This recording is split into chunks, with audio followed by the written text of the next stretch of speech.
पानिपत पराभव नव्हे बलिदानाची अमरगाथा. पानिपत इतिहासात अनेकदा पराभव म्हणूनच उच्चारलं गेलेलं नाव, पण मराठ्यांच्या रक्ताने लिहिलेली ही शौर्याची महागाथा आहे.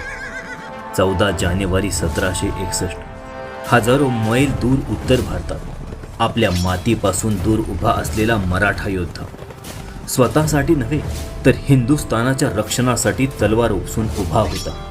भाऊसाहेब, विश्वासराव, इब्राहिम खान गार्दी आणि लाखो ज्ञात अज्ञात मराठे. त्यांच्या छातीत भीती नव्हती, फक्त एकच ध्येय होतं: आक्रमण थांबवायचंय, देश वाचवायचाय. पानिपताच्या रणांगणांवर लाख बांगड्या फुटल्या, 2 मोतीही गळाले, मोहरा हरवल्या, पण स्वाभिमान मात्र कधीही झुकला नाही.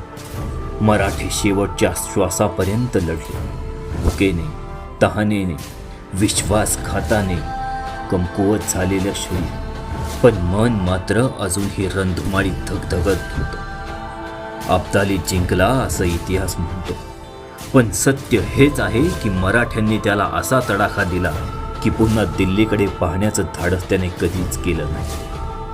म्हणून पानिपत हा पराभव नाही, तो आहे राष्ट्रासाठी दिलेलं बलिदान, स्वाभिमानासाठी उघडलेलं रक्त आणि पुढील पिढ्यांसाठी दिलेला इशारा. एकतेशिवाय विजय हा अपूर्णच असतो. आज ही पानिपताची माती सांगते, हारले नाहीत, मरेपर्यंत लढले.